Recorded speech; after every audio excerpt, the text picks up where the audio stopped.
पर सुबह सुबह न्यूज़पेपर नहीं पढ़ना होता है, बाद में हमेशा दोपहर के बाद जब जाओ तब पढ़ो न्यूज़पेपर, शाम को पढ़ो न्यूज़पेपर, और उसमें भी जो एडिटोरियल आता है उस पेज को भी साथ में पढ़ने की कोशिश करो। पहली चीज। दूसरी चीज, जो मैंने कहा था वो कर रहे हो या नहीं कर रहे हो तुम लोग? जो मॉर्निंग में उठते ही 5 मिनट ही सही, याद नहीं रहता तुम्हें? राम किसी को मारे नहीं, नहीं हत्यारा राम, अपने आप मर जावसी कर कर खोटा काम। ठीक है, तो हर व्यक्ति अपने आप को खुद ही बर्बाद करता है, उसको बर्बाद करने के लिए किसी और की कोई जरूरत नहीं है। तुम लोगों को शत्रु की जरूरत ही नहीं है, क्योंकि तुम खुद तुम्हारे सबसे बड़े शत्रु हो।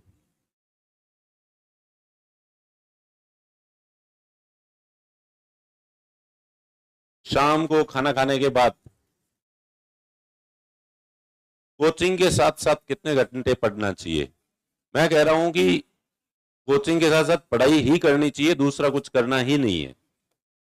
2 साल पूरी तरह से अपना पूर्ण समर्पित कर दो। जो कुछ है, तुम्हारा समय, तुम्हारी एनर्जी, तुम्हारा ध्यान, तुम्हारी आत्मा, सब कुछ पढ़ाई को समर्पित कर दो। ऐसा प्रश्न ही नहीं होना चाहिए कि कितने घंटे पढ़ना है, कितने घंटे क्या, जब भी टाइम मिले पढ़ाई ही करनी है। कोचिंग से जाओ और जाते ही खाना खाओ, और खाना खा के दिन में जो पावर नैप, पहली बात तो लो तो ठीक है, लेकिन 30 मिनट से ज्यादा नहीं होनी चाहिए। दिन में जब सोते हो तो 30 मिनट से ज्यादा नहीं, 30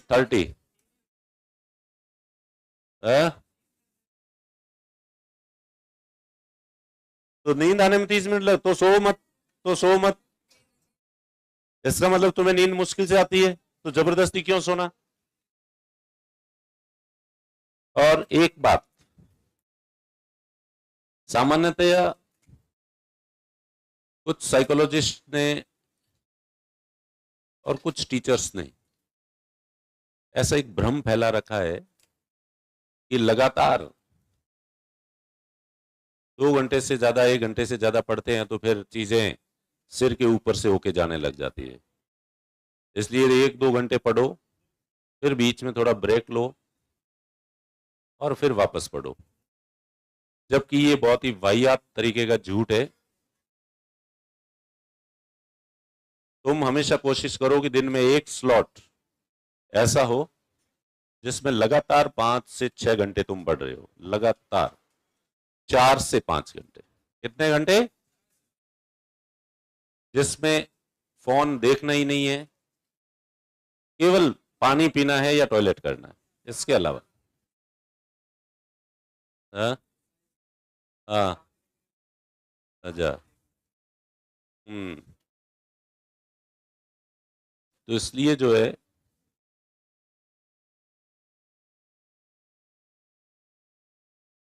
क्योंकि लोग कहते हैं कि बाद में धीरे धीरे, मेरा ऐसा मानना है कि शुरू के 1 घंटे में आप जितना पढ़ते हो और उससे अगले 1 घंटे में जो पढ़ते हो, पहले वाला 1 घंटे में जितना पढ़ते हो उससे डबल पढ़ लेते हो आप दूसरे घंटे में। और अगर लगातार 3 घंटे पढ़ते हो तो तीसरे घंटे में इतना पढ़ लेते हो जितना कि शुरू के 2 घंटे में नहीं पढ़ा जाता। और अगर 4 घंटे पढ़ते हो तो लास्ट के 1 घंटे में इतना पढ़ोगे जितना कि पहले के 3 घंटों में आपने जितना पढ़ा है उससे ज्यादा पढ़ोगे। इतना ज्यादा आउटपुट बढ़ जाता है लगातार पढ़ाई का। और इस सीधा इसका एग्जाम्पल है कि तुमने जब भी एग्जाम दिए हैं तो लास्ट के 15 मिनट में इतनी कॉपी भरी है तुमने जितनी शुरू के 2 घंटे में नहीं लिखे हैं। तो ये सबूत है कि आप बैठे हो तो आपकी स्पीड बढ़ती जाती है पढ़ने की, आपका माइंड हाईवे पे दौड़ने लगता है। जैसे गाड़ी चलाते हो, गाड़ी हमेशा पहले फर्स्ट गियर में चलेगी, फिर सेकंड गियर लगेगा, फिर थर्ड गियर लगेगा, और टॉप गियर लगने से पहले ही तुम गाड़ी वापस रोक देते हो। तो वापस गाड़ी कैसे चलेगी? फिर फर्स्ट, सेकंड, थर्ड, जबकि टॉप गियर में गाड़ी सबसे फास्ट दौड़ती है। इसलिए पढ़ाई का भी ऐसे कैसे गियर लगता है। शुरू में आपकी पढ़ाई फर्स्ट गियर जैसी धीरे धीरे धीरे धीरे, क्योंकि आपका ध्यान इधर उधर भटक रहा है, तो उसको एक जगह कंसंट्रेट करना मुश्किल होता है।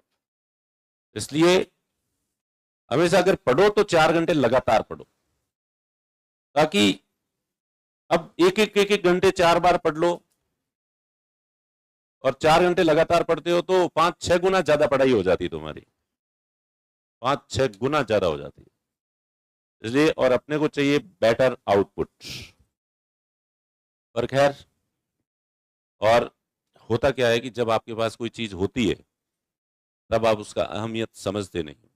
जैसे तुम्हारे 2 आंखें हैं और सही सलामत और अच्छी सी आंखें हैं, लेकिन तुमने कभी ईश्वर को स्पेशली इस चीज के लिए थैंक यू नहीं बोला होगा कि हे ईश्वर, इस दुनिया में बहुत सारे ऐसे लोग हैं जो ब्लाइंड हैं, जो दुनिया की सुंदरता को देख नहीं पाते हैं, लेकिन तुमने मुझे सही सलामत और अच्छी सी आंखें दी है, जिससे मैं दुनिया को देख पाता हूँ, इसकी सुंदरता को महसूस कर पाता हूँ। आपने ऐसा कभी प्रेयर नहीं की होगी, क्योंकि आपको लगता है कि ये नॉर्मल है, सभी की होती है, मेरे भी है।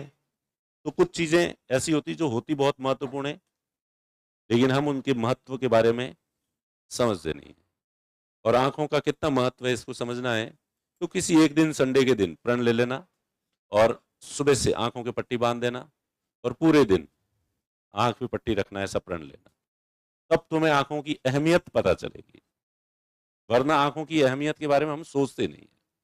वैसे के वैसे पुलिस है, आपको नेचुरल लगता है कि इनका काम है, इनको तनख्वाह मिलती है, ये वो काम करेंगे ही, ठीक है, इसमें नई बात क्या है। तो क्योंकि इजीली अवेलेबल है आपको सिक्योरिटी, इसलिए आपको उसकी अहमियत पता नहीं चलती है, ठीक है। तो मेरा ये मानना है कि तनख्वाह बाकी डिपार्टमेंट के लोगों को भी मिलती है, सभी डिपार्टमेंट के लोग जो है वो काम करते हैं, लेकिन जितनी टफ और हार्ड ड्यूटी पुलिस की है, बाकी डिपार्टमेंट्स की ड्यूटी इतनी टफ और हार्ड नहीं है। प्लस बाकी डिपार्टमेंट्स के लोग जितनी लापरवाही बरतते हैं, और आपकी गलती नहीं है, आपके डॉक्यूमेंट सारे सही है, फिर भी आपको पैसे देके काम करवाना पड़ता है, अपना लीगल काम भी पैसे देके करवाना पड़ता है आपको। जबकि पुलिस, अगर आप सही हो तो आपको पैसे देने की जरूरत नहीं है, अगर आप गलती करते हो तो आपको पैसे देने पड़ेंगे, ठीक है। इसलिए मेरा मानना है कि दूसरे डिपार्टमेंट्स की तुलना में पुलिस डिपार्टमेंट जो है ज़्यादा मुस्तैदी के साथ अपनी ड्यूटी करते हैं, और पुलिस डिपार्टमेंट अगर दूसरे डिपार्टमेंट की तरह लापरवाह हो जाए तो ये सिस्टम इतना स्मूथली नहीं चलेगा। और इसीलिए पुलिस में बहुत डिसिप्लिन रखना पड़ता है इस नौकरी के अंदर। पुलिस में इनको हड़ताल करने का कोई अधिकार नहीं है, बाकी डिपार्टमेंट्स को हड़ताल करने का अधिकार है। इनको यूनियन बनाने का कोई अधिकार नहीं है, बाकी डिपार्टमेंट्स को यूनियन बनाने का अधिकार है। बाकी डिपार्टमेंट्स की ड्यूटी फिक्स होती है 9 बजे से 6 बजे तक, उसी में जाना होता है, उसके अलावा एक्स्ट्रा उनको नहीं बुलाया जाता है, बहुत स्पेशल कंडीशंस को छोड़ के। जबकि पुलिस के लिए ये कि 24 आवर्स आपको कभी भी बुलाया जा सकता है। ये तो ये सारी चीजें इसीलिए, और ये सब चीजें क्यों रखी गई है, क्योंकि इनकी ड्यूटी ज्यादा महत्वपूर्ण है। पूरे समाज की शांति, सुकून, लॉ एंड ऑर्डर, व्यवस्था, सब कुछ इन पे डिपेंड है, ये सबसे ज्यादा महत्वपूर्ण है। बाकी वाले तुम्हारी फाइल अटका भी देंगे, 1 महीना 2 महीना साल अटका देंगे, तो तुम्हारे जीवन पे उतना ज्यादा नेगेटिव इम्पैक्ट नहीं होगा इतना। इसलिए, और हमेशा ही मैं तो कह रहा हूँ, पुलिस क्या, चलो मैंने दूसरे डिपार्टमेंट्स को पुलिस की तुलना में वैसा बताया, लेकिन मैं तो सभी के प्रति वैसा मानता हूँ, सभी का सम्मान करता हूँ। क्योंकि तुम्हें लगता है कलेक्टर होते हैं, एसडीएम होते हैं, ये अफसर होते हैं, अफसर ऐसे दादागिरी करते हैं, अफसरों के पास इतनी पावर्स होते हैं, तुम जब बनोगे तब तुम्हें पता चलेगा। एक कलेक्टर जो है वो दिन रात तुम्हारी तुलना में 100 गुना ज्यादा टेंशन लेके चलता है कि पूरे जिले में पानी प्रॉपरली आ रहा है या नहीं आ रहा है, बिजली की सप्लाई प्रॉपर है या नहीं है, लॉ एंड ऑर्डर अच्छे तरीके से है या नहीं है, ट्रांसपोर्टेशन सिस्टम सही चल रहा है या नहीं चल रहा है, हॉस्पिटल्स सही चल रहे हैं या नहीं चल रहे हैं, स्कूल सही चल रहे हैं या नहीं चल रहे हैं, पूरे डिस्ट्रिक्ट में व्यवस्था सही तरीके से चल रही है या नहीं चल रही है। और एनी टाइम उसके ऊपर इतना प्रेशर होता है, इतना लोड होता है कि एक व्यक्ति जो कहीं कलेक्टर लगा हुआ है जयपुर से दूर, तो वो 2 साल अगर कलेक्ट्री है तो 2 साल में शायद ही एक बार जयपुर आने का काम पड़े। डिस्ट्रिक्ट हेडक्वार्टर छोड़ नहीं सकता वो। और एनी टाइम 10 तरह के प्रेशर उसके ऊपर जो है वो होते हैं। ये केवल पावर्स को एंजॉय नहीं करते हैं, इस पावर को एंजॉय करने का इनके पास टाइम ही नहीं होता है, इनकी तो टेंशन ही टेंशन होती है। तो इसलिए जो जो समाज में इतना कुछ कंट्रीब्यूट कर रहे हैं, तो हमें उनके प्रति रेस्पेक्ट रखना होता है, हमें सबके प्रति रेस्पेक्ट रखना होता है। और दूसरों के प्रति रेस्पेक्ट की भाव रखोगे तो ही जीवन में आगे बढ़ोगे। ये एक पॉजिटिव नजरिया होता है। आपका देखने का नजरिया कैसा है, आप पॉजिटिविटी देखते हो या नेगेटिविटी देखते हो, किसी में कमियां देखते हो या किसी में अच्छाइयां देखते हो, और उसी पे पूरे जीवन का खेल टिका हुआ है। अगर आपका नजरिया पॉजिटिव है, सकारात्मक है, तो आप सब लोगों में अच्छे अच्छे गुण देखोगे, और रोजाना अच्छे गुण देखोगे तो उन अच्छे गुणों के बारे में सोचोगे, और अच्छे गुणों के बारे में सोचोगे तो वो अच्छे गुण एक दिन आपके व्यक्तित्व का हिस्सा हो जाएंगे, आप भी उतने ही अच्छे हो जाओगे। और अगर आप छिद्रान्वेषी हो, दूसरे लोगों की कमियों को देखते हो, और रोजाना दूसरे लोगों में कमियां कमियां कमियां देखते हो, और उनके बारे में ही अगर आप सोचते हो, तो धीरे धीरे जिस चीज के बारे में आप जैसा सोचते हो, वो चीज आपके व्यक्तित्व का हिस्सा हो जाती है। गीता में भगवान श्री कृष्ण ने कहा है, जो भूतों को भजता है वो भूतों को प्राप्त होता है, और जो मुझे भजता है वो मुझे प्राप्त होता है। यानी भजने का मतलब है जिस चीज का स्मरण करता है, जिस चीज के बारे में सोचता है, जिस चीज के बारे में चिंतन करता है।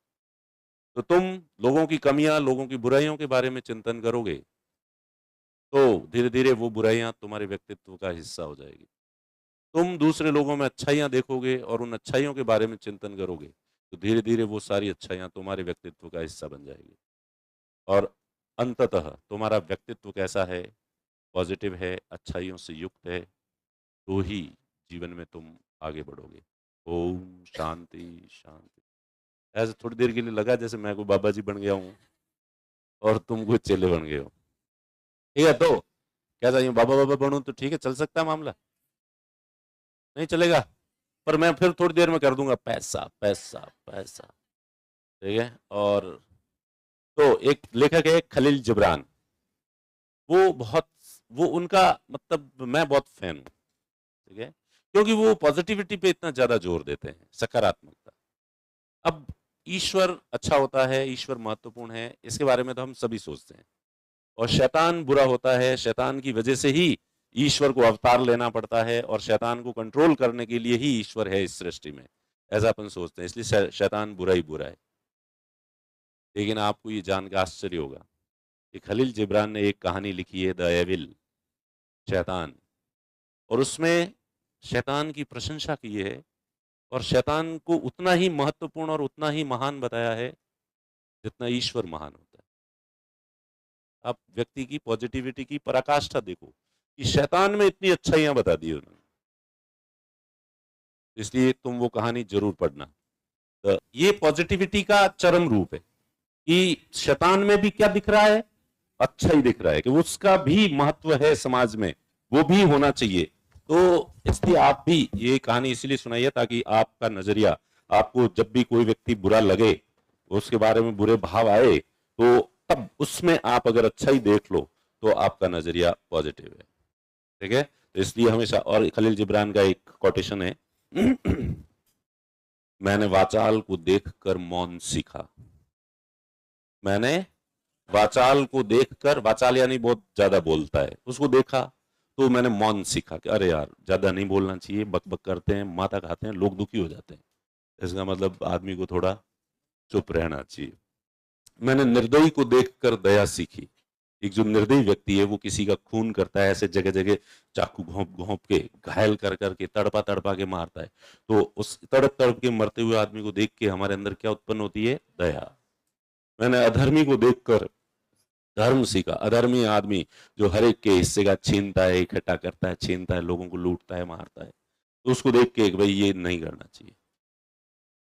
मैंने वाचाल को देखकर मौन सीखा, निर्दयी को देखकर दया सीखी, अधर्मी को देखकर धर्म सीखा, और फिर भी अफसोस कि मैं अपने इन गुरुओं के प्रति कितना एहसान फरामोश हूं कि मैं इनसे नफरत करता हूं। बात पूरी हो गई। मतलब समझ गए या नहीं समझे कि अपन इनसे जो वाचाल होता है, निर्दयी होता है, अधर्मी होता है, अपन उनसे नफरत करते हैं। वो बुरे हैं, तमाम बुराइयां हैं, लेकिन उनमें एक अच्छा ही है कि उन्होंने हमें मौन रहना सिखाया, तो दया सिखाई, धर्म सिखाया। तो मौन रहना, दया, धर्म, ये उन्होंने सिखाया है, तो इस कायदे से वो हमारे गुरु हो गए। लेकिन अपन गुरुओं का हम सम्मान नहीं करते, हम करते हैं उनसे नफरत। तो कुल मिला के खलील जिब्रान ऐसे लोगों में भी एक अच्छाई ढूंढ लेता है। और आप लोगों को तो बस अच्छे लोगों में जो अच्छाई है वो अच्छाई देखनी है। और जीवन में जिस दिन आप ये अच्छाई देखना सीख जाओगे, आप जिंदगी में हमेशा पॉजिटिव रहोगे, खुश रहोगे, शांति और सुकून के साथ रहोगे। खुशी का ये रहस्य है, ये राज है कि हमेशा पॉजिटिव रहो। क्या रहो? पॉजिटिव। और फिर दुनिया तुम्हें बहुत अच्छी लगेगी, सब लोग अच्छे लगेंगे, सब चीजें अच्छी लगेगी, और सब चीजें और सब लोग अच्छे लगते हैं तो आदमी हमेशा खुश रहता है और दुनिया के प्रति पॉजिटिव नजरिया होगा। नहीं तो तुम कहोगे ये भी बुरा, वो भी बुरा, ये दुनिया बुरी, तो बुरी बुरी बुरी, ऐसे बुरा ही सोचोगे तो तुम्हें पूरी दुनिया रंगहीन लगेगी, सारे लोग बुरे लगेंगे। और जहां की रही भावना जैसी, तो जैसी भावना होगी तुम्हें लोग भी फिर सब कैसे मिलेंगे? बुरे। तुम्हारे साथ घटनाएं भी सब कैसी होगी? बुरी। और तुम्हारा जीवन इस धरती पर ही नरक हो जाएगा। इसलिए हमेशा क्या रहो? पॉजिटिव रहो, सकारात्मक रहो। और नथिंग इज गुड और bad in this world, our thinking makes it so. दुनिया में कुछ भी अच्छा नहीं होता, कुछ भी बुरा नहीं होता, ये केवल हमारे सोचने का नजरिया होता है। सब अच्छा ही अच्छा होता है, कुछ भी बुरा नहीं होता। और ये शिक्षा मिलेगी तुम्हें जो है वो चित्रलेखा। कौन सी बुक पढ़नी है तुम्हें? भगवती चरण वर्मा का उपन्यास है चित्रलेखा। लिख लो, देखे नाम लिख लो, और ये अगली बार जब मिलो तब पढ़ के आना, देखें तुम्हें। और बुक्स पढ़ा करो, मुंशी प्रेमचंद की कहानियां। क्या पढ़ा करो? पहले मुंशी प्रेमचंद की कहानियां पढ़ लो, उसके बाद जो है मैं और बुक्स बताता रहूंगा तुम्हें, और तुम वो बुक्स पढ़ना। व्यक्तित्व का विकास करना है, साहित्य से प्रेम होना ही चाहिए।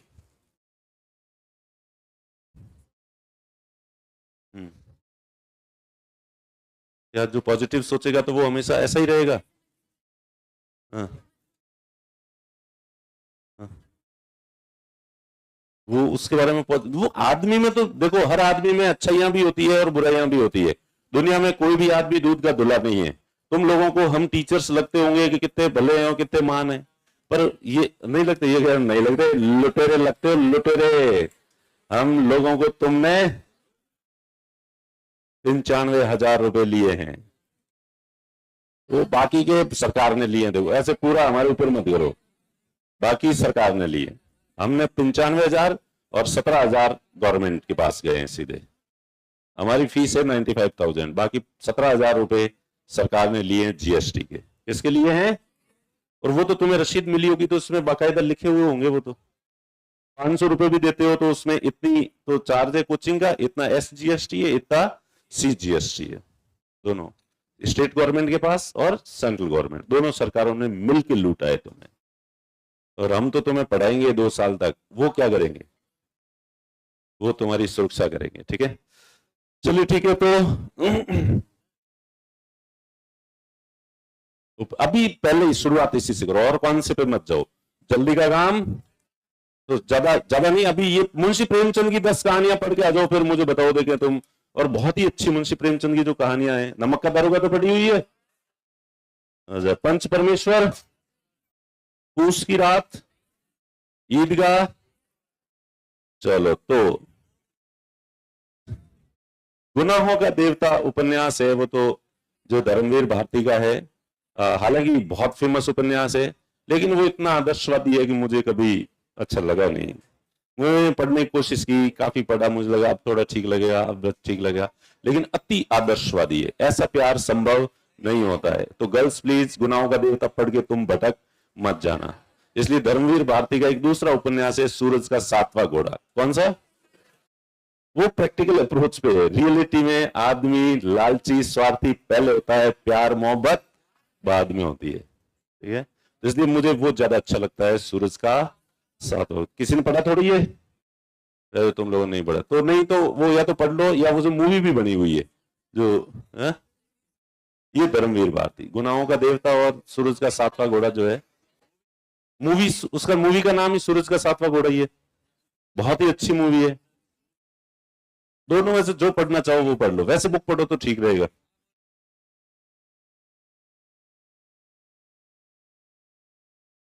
अरे ये कह रहा है कि समाचार जो है नेगेटिव नेगेटिव आते हैं, क्या करें? तो समाचार लिखने वाले की सोच वैसी है, तो जहां की रही भावना, जैसे ये जो समाचार लिखने वाला है इसकी सोच वैसी है।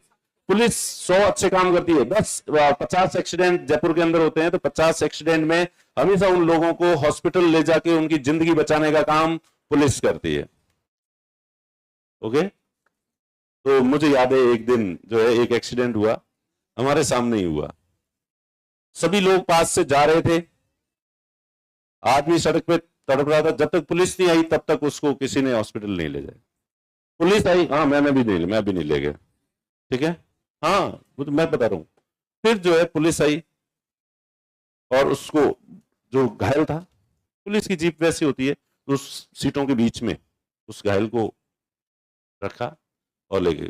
फोटो वालों ने फोटो खींच लिए और न्यूज ये बनी, एक घायल आदमी के साथ पुलिस का बर्ताव, उसको सीटों के बीच में इस तरह से पटका। नजरिया है। मैं थैंकफुल हुआ, मैं कहा थैंक गॉड जो पुलिस है। उस जमाने में मेरे पास बाइक हुआ करती थी, ठीक है, तो ये कह रहे हैं वो मर रहा था आदमी, ये नेगेटिव आदमी, ये क्या पता वो हॉस्पिटल लेके गए थे, वो उसको दफनाने लेके गए, वो एनकाउंटर करने लेके गए, ठीक है। तो दूसरे दिन अखबार के अंदर, भास्कर के अंदर न्यूज थी कि पुलिस करती है इस तरह का व्यवहार घायलों के साथ।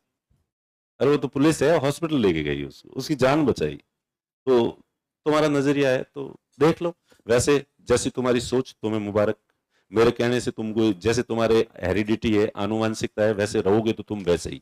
तुम्हारे पिताजी का, माताजी का, दादाजी का, दादी जी का जैसा नजरिया रहा है ना, तुम्हारा भी वो हेरिडिटी, जेनेटिक्स बहुत काम करता है इसमें। आदमी इतना इजीली अपने आप को चेंज नहीं कर सकता, लेकिन फिर भी चूंकि तुम लोगों ने हमें फीस दी है तो हमारा काम है थोड़ा बहुत बताना, तो कुछ थोड़ी बहुत संभावना हो तो कुछ चेंज हो भी सकता है। तो जिस व्यक्ति ने भी अपना नजरिया पॉजिटिव रखा है उसके हमेशा जिंदगी में आगे बढ़ने की संभावनाएं बढ़ी है।